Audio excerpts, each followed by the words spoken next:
Well, welcome everyone to Two Qs with Lisa Ward. I am your host. And today, our very, very, very special guest is my own CEO, Victoria Woods. So, Victoria, why don't you go ahead and introduce yourself? Well, thank you, Lisa. I really appreciate having this opportunity to visit with you. As a CEO, I am the founder and CEO of ChappelWood Financial Services. They call me the Financial Diva. We are advisors to millionaires. And I am very excited to be here today to share any inspiring or motivational experiences or success that I've had with your audience, Lisa. Awesome. Yay. Well, as I ask everyone, your first question is, what do you want that you don't already have? You know, Lisa, that's a really hard question. You know that, right? Because I'm going to say are we talking personal? Are we talking business? Oh, it could be either. Either and or why do we have to choose? How about both? Sure. So my business goal is we have achieved a lot as a financial firm, and we're very proud of what we have accomplished. However, there's always something that I have a goal of and we're striving for, and that is to reach what we call in our industry a platinum level. And we're like 97% there.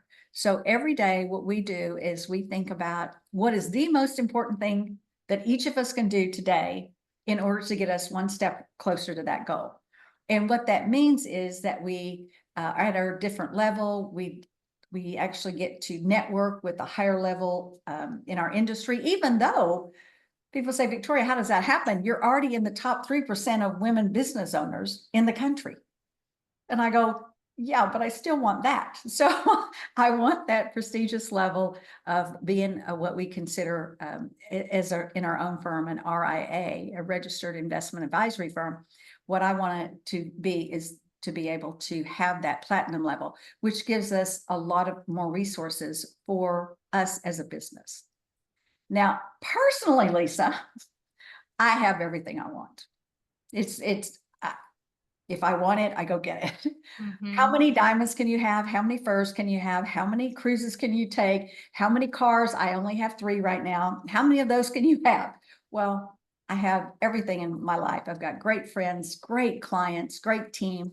So for me, there is one thing that would make my life more convenient. And we've been talking about this, and that is to have my own airplane, so I do not have to spend time in the airport, unnecessary time. The other thing is, or to have access would be better, not to own, because that's a lot of work, but have access to a plane whenever I want. And we're actually looking into fractional ownership right now, and just studying everything that we can about flying, not only for myself, but for our clients as well. So those would be my 2 goals: platinum, which we're this close, and then, of course, a plane. And I would love to see it have, ChappelWood on the tail end or down the side, like Trump. I want ChappelWood down the side of my plane. Yeah, sponsorship dollars, marketing dollars. It's There you go. Somehow. Yeah, there you go. Okay, who wants to sponsor my plane? Yeah.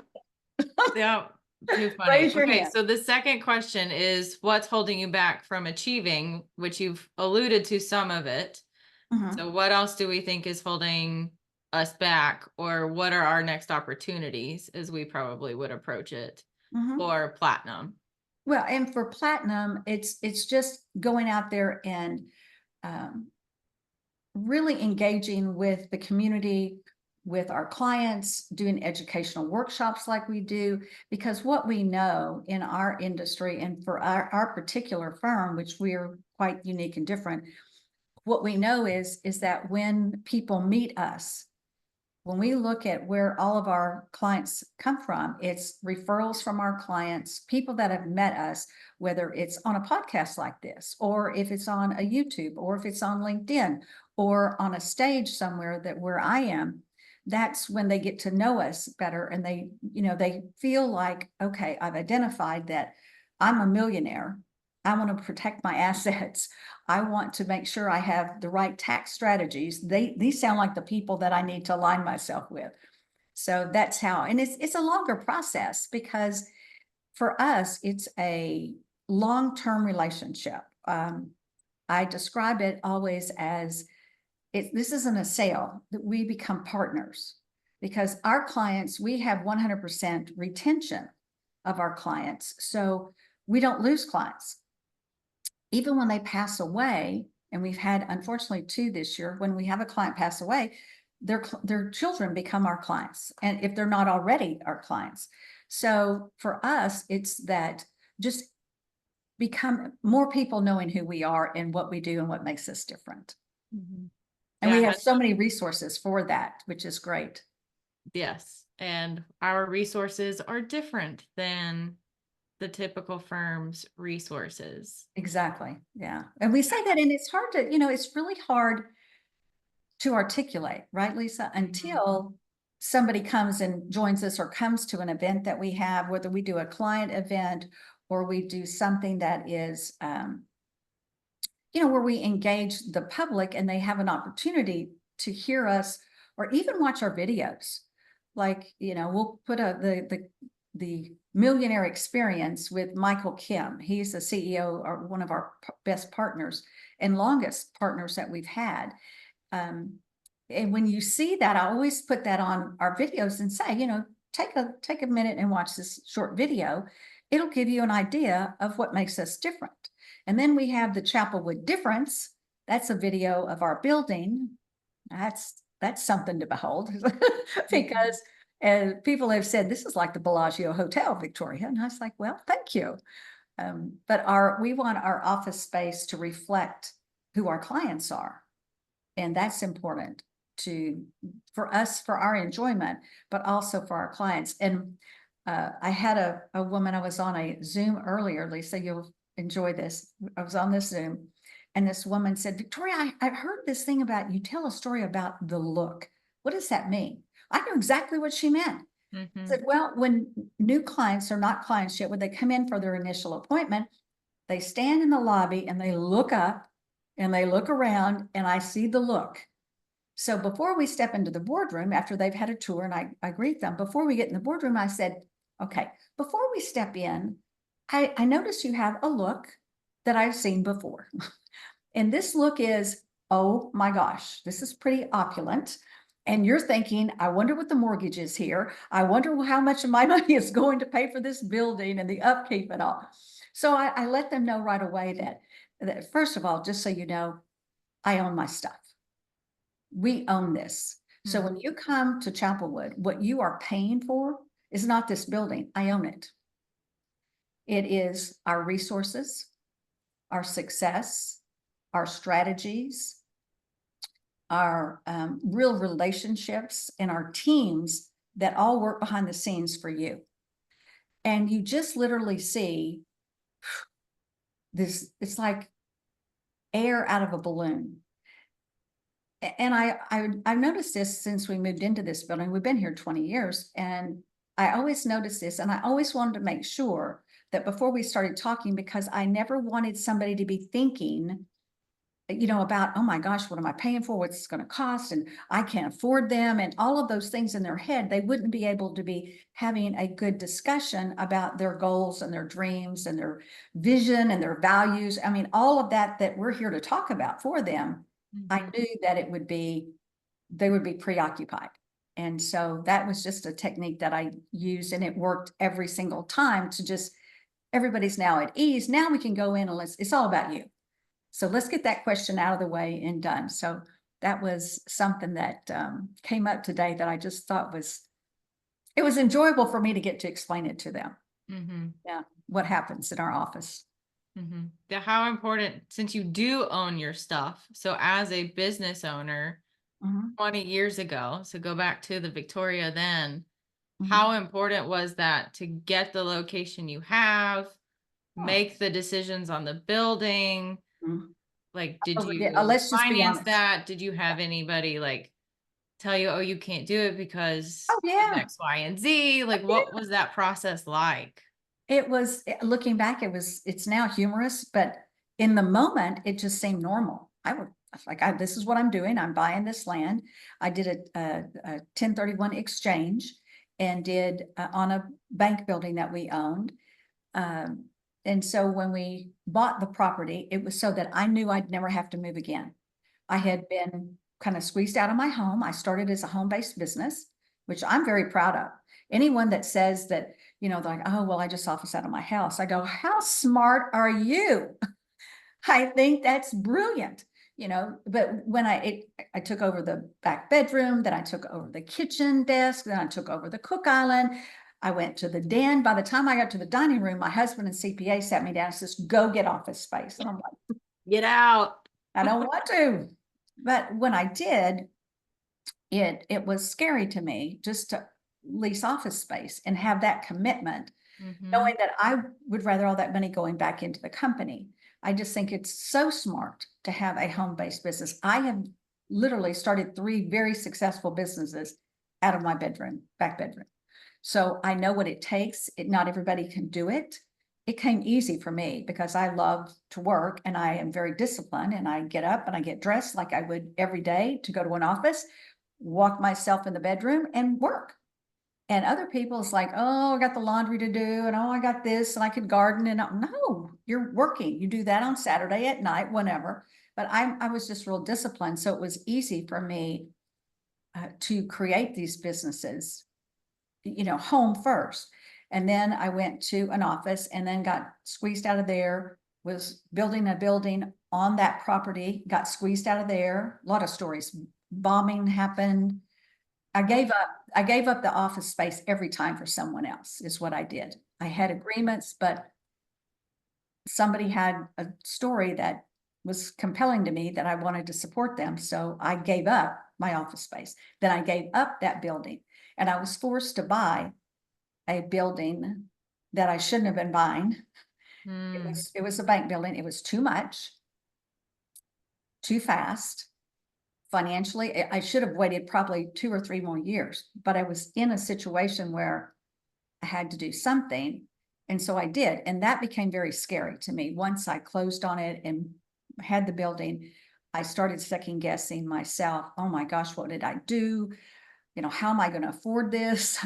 Pay my people? All those things creep into, I think, any business owner.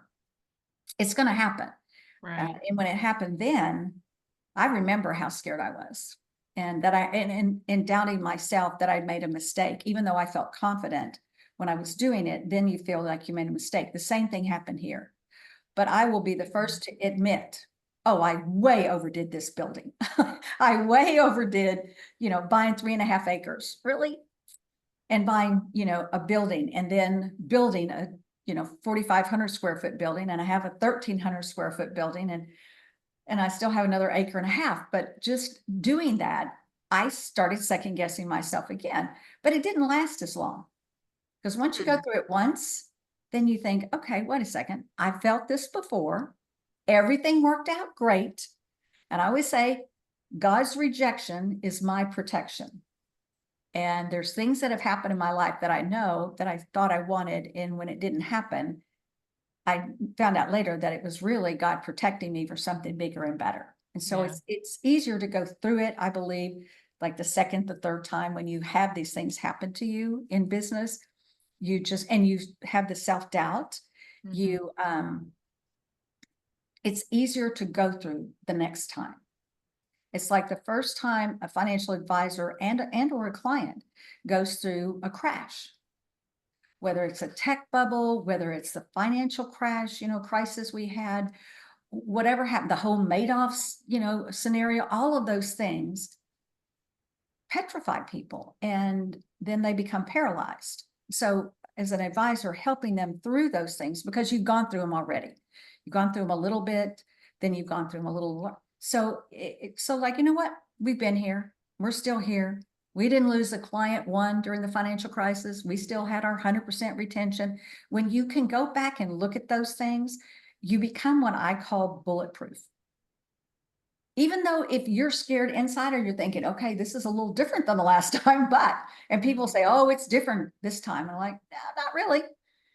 because you learn that you get through it, and you do it based on your business philosophy and what you've already done that you know works. That's where you become bulletproof.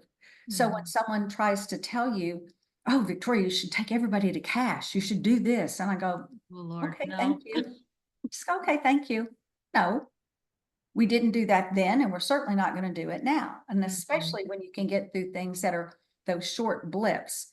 But our responsibility to our clients is to be sure that we're not there always for the happy and the good times. And like, we have clients right now sending us videos and pictures of them being on cruises and taking their sons fishing and this, in this special place. And those are all wonderful. And we so appreciate them taking their time to share that with us and being a part of their family.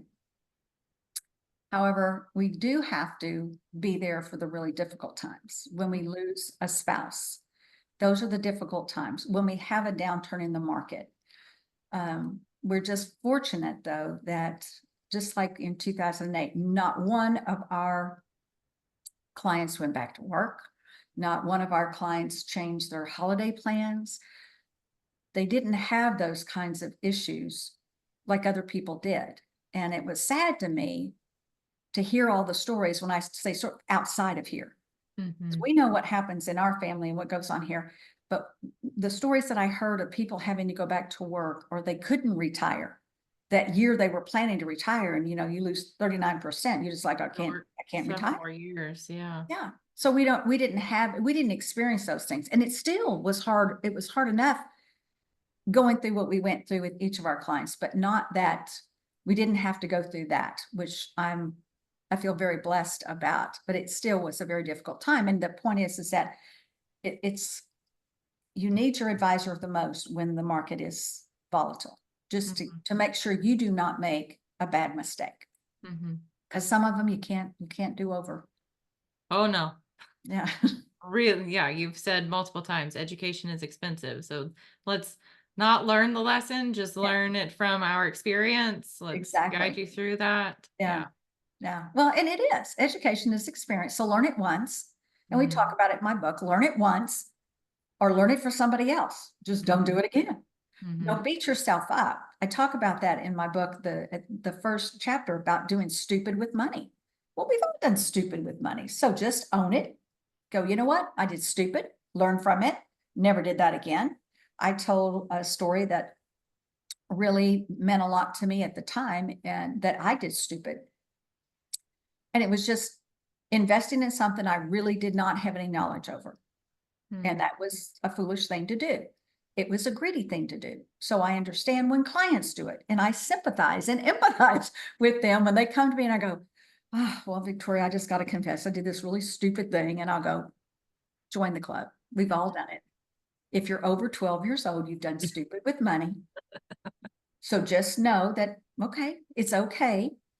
Learn from it and move on. Don't beat yourself up. Yeah, that's okay. We all learn from it. Mm-hmm.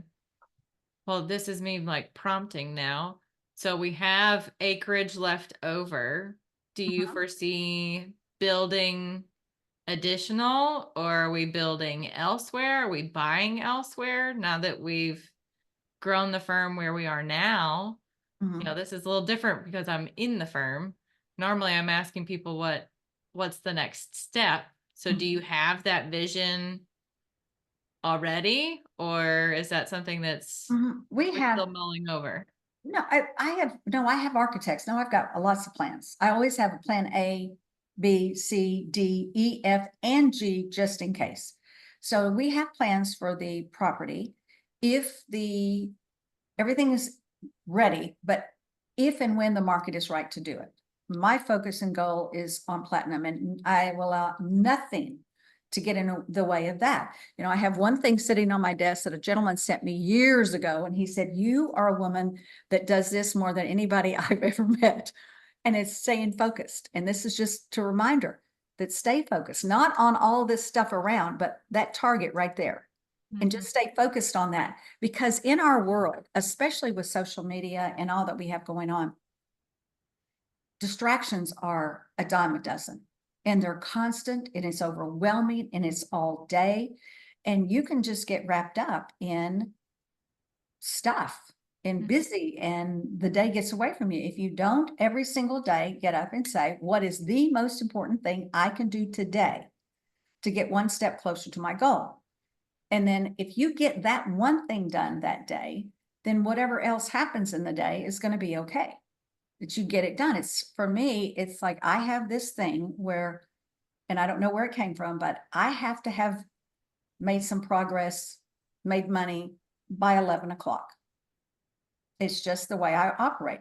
I start at 6:30 or so, and I'm going to push until I know I've accomplished something really good at 11 o'clock. And if I haven't, and I don't feel good about it, nobody can talk to me until it's done. 1:30, 2, nope, I will let you know.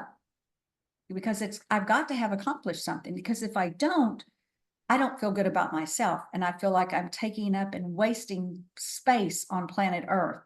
If I'm not serving somebody, if I'm not helping them achieve their goals, or if I'm not helping them solve a problem, like, oh, got this tax issue, Victoria, and am I using all the tax strategies that we can? Because I've earned this money, I want to protect it. If I'm not serving somebody with all the knowledge and the resources and the relationships and the success that we've had, because it's rare anybody can bring anything into this office and say, you have never seen anything like this. And I go, well, this is going to be fun because I love to learn new things. This is going to be exciting. And then I go, dang, I'm not going to burst their bubble and tell them, I got this. I know exactly who to call, what to do. I got this. But I do reassure them. But I always think about that when I hear, oh, I've got this problem, Victoria. You've never heard anything like it. I've been dealing with this for so long. And I go, really, let me see if we can help.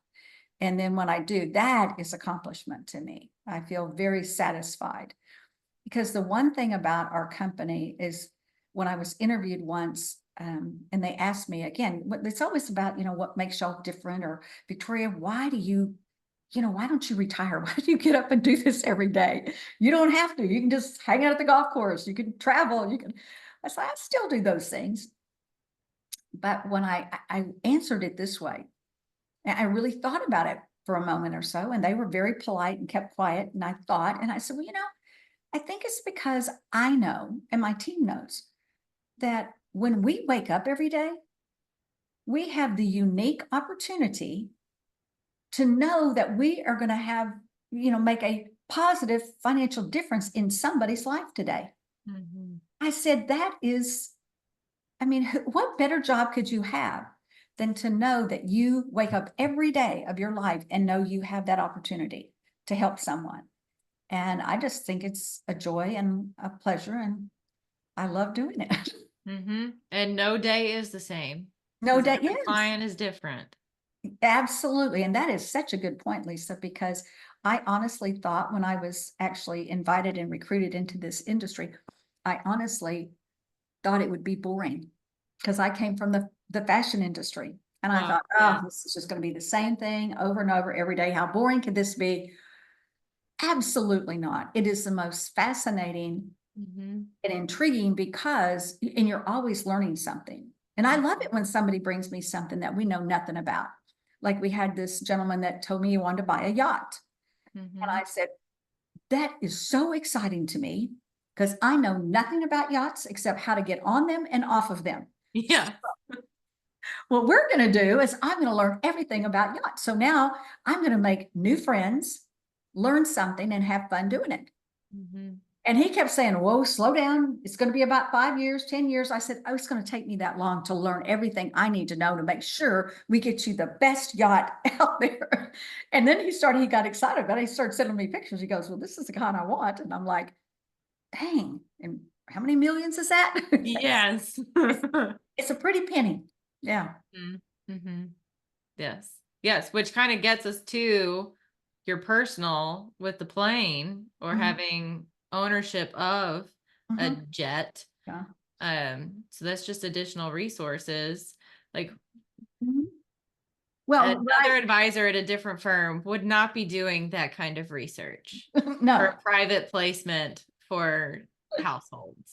Right. But and then I start thinking though, okay, I start with, okay, who do I already know? Mm-hmm. And so I went, oh my gosh, well, the governor owns a plane. My friend Randy Allen has owned multiple planes. Dr. Long, my pastor, has built a plane. Kevin Wilkinson, Wilkerson, he had a plane that he recently sold. Like, I have got a plethora already of people to start with to say, I want you to meet with me and just teach me everything that you know about what you know about a plane ownership or fractional ownership or membership ownership. You tell me what you know and who your resources are, because I want to educate myself in this area, Mm-hmm. because I want to know personally, but I also know that I have clients that one right now just doesn't want to fly commercial anymore. Now they could buy their own plane, Mm-hmm. but they just don't want those headaches. So it was more about the fractional ownership or membership for them. Mm-hmm. And so Oh, the we more see them all the time out of the Arlington Municipal Airport. uh-huh. I can tell when it's Cowboys weekend and they're Yes, playing in town, because we can see the jets coming in before the absolutely. game. Absolutely. So, and it's, it's fascinating. It's fun. So, that's what I'm doing personally for myself, because like I said, and you got everything. And I have people say, business coaches will say, Victoria, you do understand that you've got everything you want.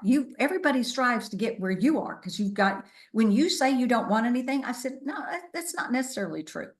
What we know about millionaires and the lifestyle is it's simply this. Everyone wants the same thing. And it's really not the hottest investment out there. It is, I want to protect my assets. I want to grow my assets. I want to leave my assets, but that's about the money. And Mm-hmm. everybody's the same. What people want is to go where they want, when they want, with who they want, for as long as they want. That's simple. As Mm-hmm. long as I have the finances in place to do that, that's what I want. And everybody. And so when I tell them, I said, look, Lisa, we have just met. I really appreciate Lynn referring you to me. I like this first introduction. We've got all your client information over here. And I just want to have a little conversation about what we've discovered about you to make sure that I'm on the right track for you and that we can be of service to you. Not today, but for the next 30 years. So you see, we also have a reputation. Everybody knows and will tell you, Victoria only takes on clients that she likes. Mm-hmm. Well, why wouldn't I? I gotta like the person. And I said, tell them now too, I really gotta like your kids, because I'm living a long time. I like you, but we got to meet the kids and make sure that this is going to be an ongoing relationship. But it is, and I shared that with them. I said, it is one of your goals, because I read the goals off that we've listed, make sure we're clear on those. But I said, is it truly what you want as like an overall, kind of like an umbrella policy for you, that you want to be able to go where you want, with who you want, stay as long as you want, spend what you want. You want that, that you're going to have this lifestyle, and that your money's going to last you. Because the number one concern for most people, not most, everybody, is they're going to run out of money. No matter what they have, whether they have 20 million, 40 million, or 2 million, they believe they're going to run out of money. And so to be able to sleep at night, to be able to have that peace of mind, and okay, I can sleep knowing that tomorrow morning I can get up and I can go and say, Victoria, I want to take my family on a cruise. It's going to cost us $50,000. Which account do I take it from? That happens all the time. I go, okay, I'm so happy for you. Instead of that advisor that says, oh, no, we shouldn't be spending that. You never know if you're going to need it. Now we make sure that we plan properly so you can live your life, like the clients, Danny and Christy, that are in Alaska right now, sending us photos, and, Johan and Cheryl, when they go to Africa, or just, they want to send back pictures and share with us. Our clients that are in Spain. So we encourage, you've worked hard, let's be smart about it, but you do want to spend it. You worked hard for it. Yes, you earned it. You earned it. And the thing is do what you can now while your health will allow you, because no one knows what tomorrow can bring. We've had clients that have had strokes, that have gotten dementia. I mean, things happen. So enjoy what you worked hard for, in like moderation, knowing that you're going to have plenty of money to live on if you have the right plan and you utilize the strategies that are available to us and make sure that you do everything you can and then monitor it, because things change, tax laws change. So when you monitor everything you're doing, then you can make these little changes as life happens to you. Right. Yeah. Yeah. That's where we bring in the next generation if need be. Mm-hmm. Have that conversation for legacy planning, or they come in and take over for, power of attorney or yeah. And they need to be whatever. educated. Like clients right now, we have some clients that are wanting to go ahead and gift their children now. Like, why wait till we die? Mm-hmm. I want to give them this gift now. Number one, so that you can, making us the teacher here, that you can help them learn how to manage this money and it doesn't come all at once. And you've already explained to me that we've got this whole bucket of legacy money we're going to give them anyway. Right. Why don't we make it easier on their lives now and help them learn how to manage this money so they don't do stupid when they Right. get a big lump sum. But And also be a part of the impact, like get to experience it, yes, not have to be dead for it yeah, to happen. yeah. And then you have no control about what they do. At least when you're alive, that, they do something stupid, they can at least go, Mom, Dad, I was thinking about doing this with all this money you gave me. And they go, no, you call Yeah. Victoria, you call Lisa, you call Damon. No. That's not what we're going to do with it. Yeah. So the parents do still have a little bit of control. And I say they're children, but you're 45 years old, children. Yeah, there's still some wiggle room for learning. Absolutely. Absolutely. And But we've can got also some make really, a huge impact too, which yes. is why, I initially focused on that younger generation. It's like, oh my gosh, if we could make sound decisions at home when you're at work, making decisions on, multi-million-dollar budgets, I hope to goodness you're doing the right thing. Mhm. You don't even know how to manage your own six-figure income. Lord help you if you're working with multi-million-dollar budgets. It's like, Exactly. yikes, that's not pressure at all. All true. No. Well, going back to, the building and running out of money, we all stress out about that. Is there any other like lesson you have learned or just confidence or something that you've learned along the way that you wish you had leaned into a little bit earlier as a business owner? How long do you have, Lisa? I've got a lot. Because Well, I've made a lot of decisions and I've made a lot of mistakes. A gentleman in a round table with the governor once said, brought up this comment, and he looked at me across the table and said, Victoria, do you want to tell the governor this or do you want me to? And I was like, oh, I'll let you have this one, because he knew what I kept kind of shaking my head, like, she does not understand small business owners. She's worked for the government forever. So we talked about how they hinder us, but more importantly, that we make 100 decisions at least a day. And all we have to do to be successful is make 51% of them correctly. So when you do better than that, it's like, good job. The thing I wish I would have learned though earlier, there's many things, but the one that comes to mind most prominently for me is that I never ask for help. And I just thought I had to learn it on my own. I had to figure it out myself. I mean, those things that I look back now and think, I love this new generation of young women because I mentor a lot of them. And I love the fact that they ask. They ask for, I've got a challenge with this. Do you have any advice? Do you know anybody? They just come on, and it's so easy for them, where our generation would never do that. It's just not the way we were raised. And if you were lucky and you had a mentor that somebody kind of took you under their arms, like you worked at a bank maybe, and they took you under their wing and introduced you around and all that kind of stuff, that I always was envious of, and not realizing that they probably asked for a mentor Mhm. that I just thought they were just supposed to show up, and say, oh, Victoria, you're amazing. I just want to mentor you. If I mentored you, you're going to be so successful, or some fool. I think I was working so much, I didn't even stop long enough to think. Mm. And when I came up with, I created something, and I'm way late doing it, way late, but I created a card, and we call it the goal card. And my goals are listed on there, only 3 or 4 of them.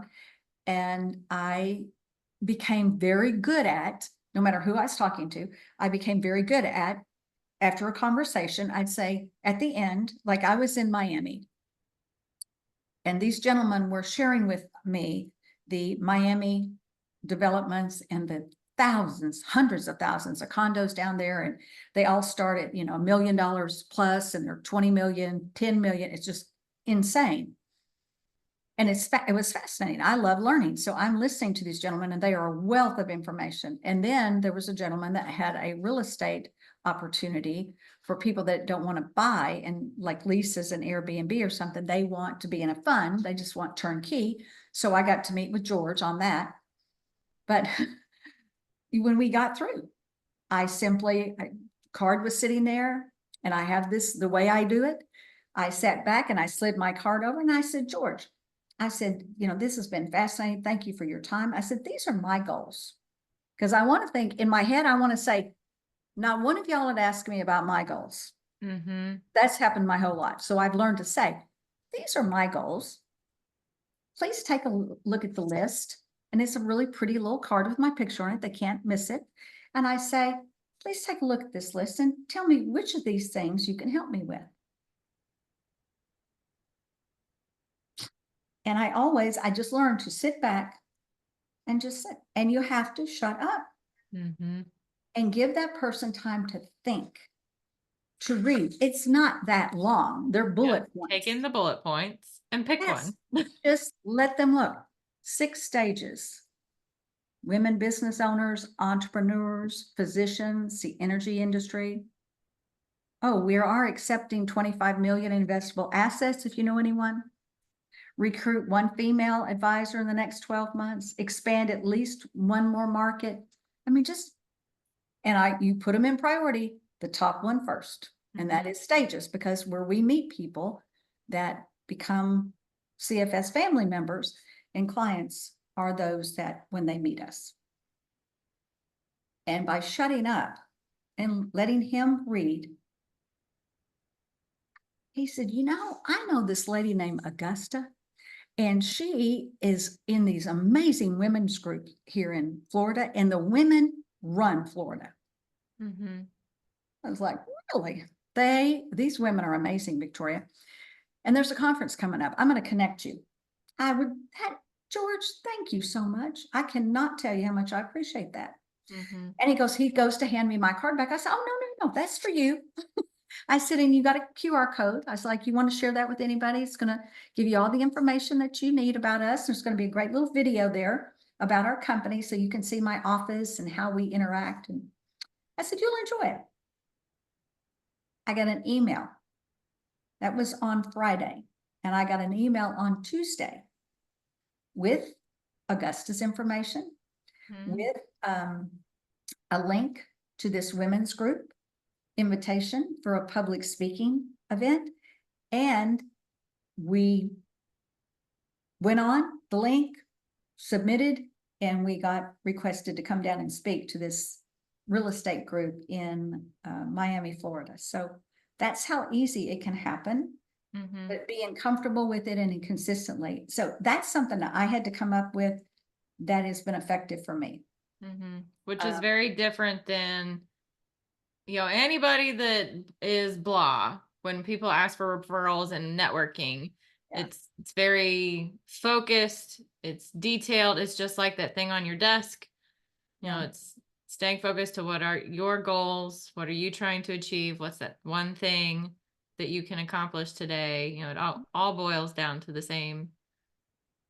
Doing things with intention instead of just like throwing things on the wall or going to a networking event and you just hand out business cards and things. It's like, No, everybody's going to bring those business cards home, probably put them in their database and go back to work and have intention of following up with you or whatever. But when you have a gold card, and the last thing that I do though is I take out, I've got a card in my purse too that I keep, that I write down their names. So I know that I've given them a card and they see me do it. I let them see me write their name down and they're like, dang, it's like, "Oh, you're right under the governor. It's going to make you feel really good about yourself, you know." And I let them know everybody gets a card that I talk to.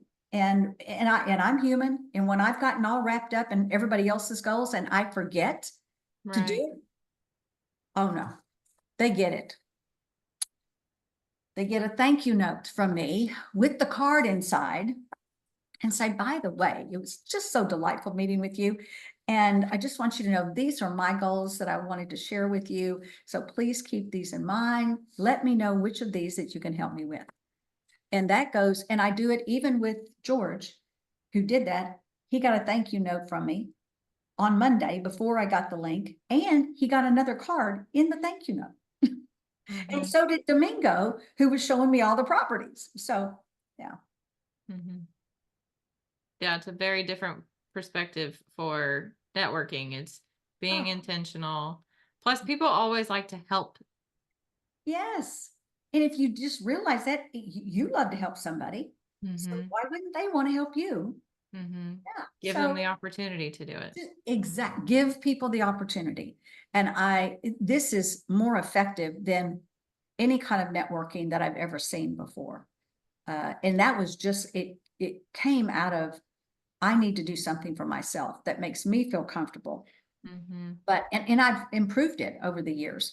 The card was always there, but then somebody else added their picture on their card that I shared it with. They said, "Oh, I'm going to steal this." And they put their picture and I went, dang, of course I should put my picture. Then we added the QR code. And then we decided to do it in color because somebody else, because I give this idea to everybody. I was like, look, there's no shortage of abundance out there. I give this idea and I encourage, when I guest speak, I encourage women to if this is difficult for you, do it. Or if you really want to make an impression and an impact, because other people just hand out a business card and hope that somebody remembers or scans their business card and or sends them a link tree thing. And it's like, oh, no, you're going to add that and nobody's going to remember it. They're not next, whatever's next. Yeah, unless I remember that person's name. It's saved in my phone, but I don't know how to look them up. Exactly. So if you do something, and then especially when you write the thank you note, you emphasize that by adding, because I make sure that the cards are exactly the size of my thank you notes and they go with them. So they know that it's not, Victoria's serious about this. And I'll even tell them next time I see you, I will ask you again.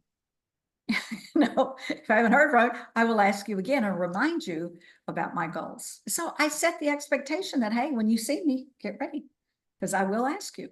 And it goes for everybody, because you never know. Even it's like the CEO of one of our biggest partners, you never know who they know. Right. And if you're top of mind all the time, and maybe you ask, how would we grow the company? Bringing on other advisors, acquiring a small practice of someone that's, retiring. Those are things that we're always also looking at. And that's why I said, expand to a new market. If someone's looking to retire, I want to be top of mind of every financial professional out there so that they know we're in a position, we got money. We gladly write the check. No financing necessary. We will write a check. We will acquire the business if it's a good business. So all of those things. That's all. Okay. One last little nugget. So if you're talking to a new female business owner, what piece of advice would you give them? Well, I'd probably want to be very honest with them and let them know that this is the most exciting thing to me, being an entrepreneur, most exciting, only kind of life I'd ever want. I left the corporate world at 23. I experienced it. I started working with them when I was 12 as a preteen model. I worked in a store. They wanted me to be a store manager. Again, as I reflected on my life, this one gentleman told me what he wanted for me. And I'd been told that by, oh, we're going to make you the first female store manager and going to be, yeah, that's all good for you. Who asked me if that's what I wanted? So when I realized you have to decide what you want, and it takes a little experience, I believe being an entrepreneur is one of the most exciting things you can possibly do. And I get bored easily.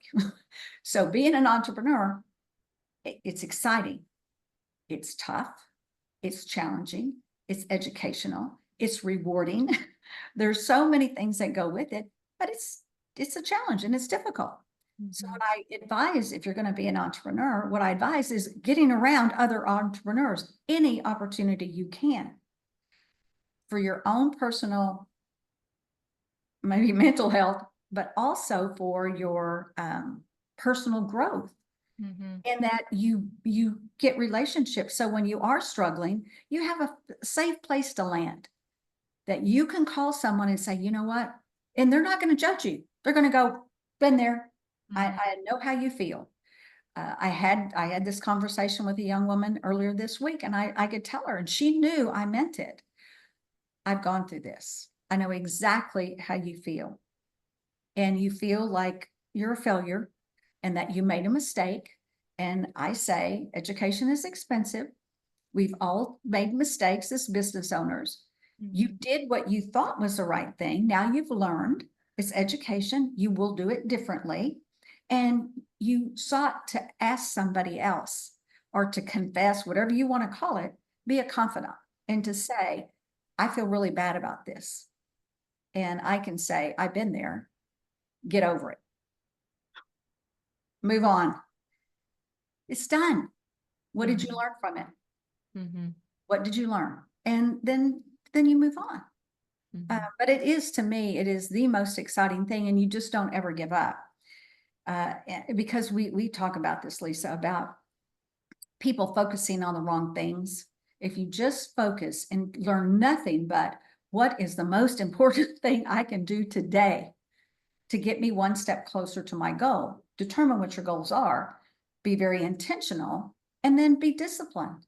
That's why when someone, I'm so focused that this has been easy for me. There's so many distractions, but I can come like, whoa, wait a minute. How is that going to serve me? A business coach taught me that term. And he would say to me, Victoria, when I would say something about an idea, and he would say, how is that going to serve you? And shut up. And I had to respond with, how it would or how it wouldn't. You've given me a moment to pause here and to think.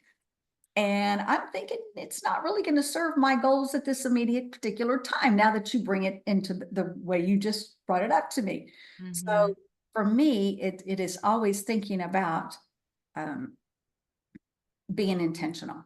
And is this action? Is this phone call? Is this email? Is this proposal?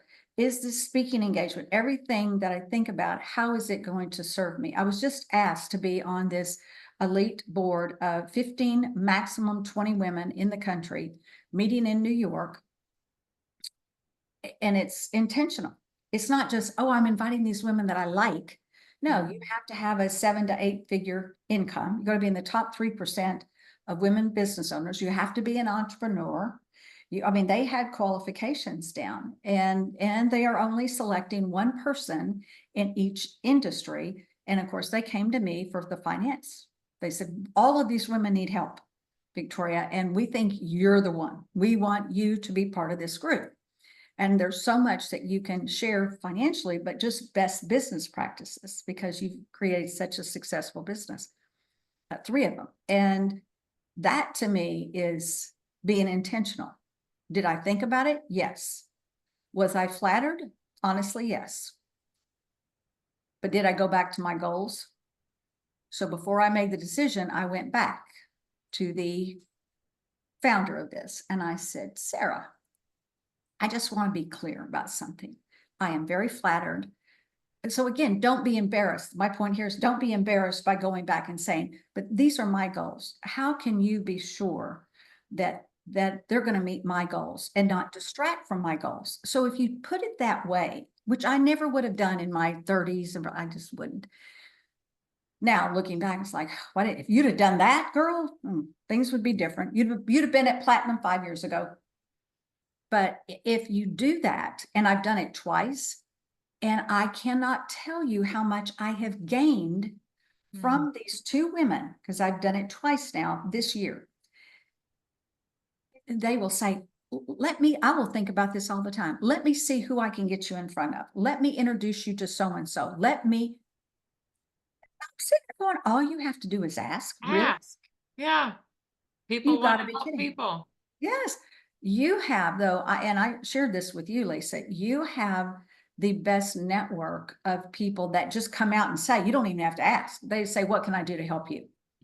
That's the Arlington way. Yes, I am just so impressed by that whole culture that's been developed down there in Texas. Of course, I'm from Texas, but being a Fort Worth girl, yes, but the way you see it there, because I have been Chamber of Commerce's, networking groups, women's associations in Kansas, Utah, Colorado, Texas, Oklahoma.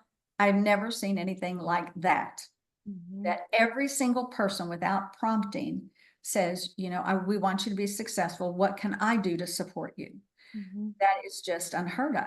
So as I mentioned to you when we talked, that you have an opportunity to be so much more successful than I ever was, because you have that ground support already. And that it's like a built-in family down there. So, Oh, absolutely. yeah. Yeah. A group of cheerleaders. Yes. I know. Where are my cheerleaders? I need to hire some cheerleaders. Yeah. No, it's absolutely fantastic. Well, thank you so much for taking the time to chat with me, and hope you all log in and listen to our next episode. Thank you for having me. I appreciate it.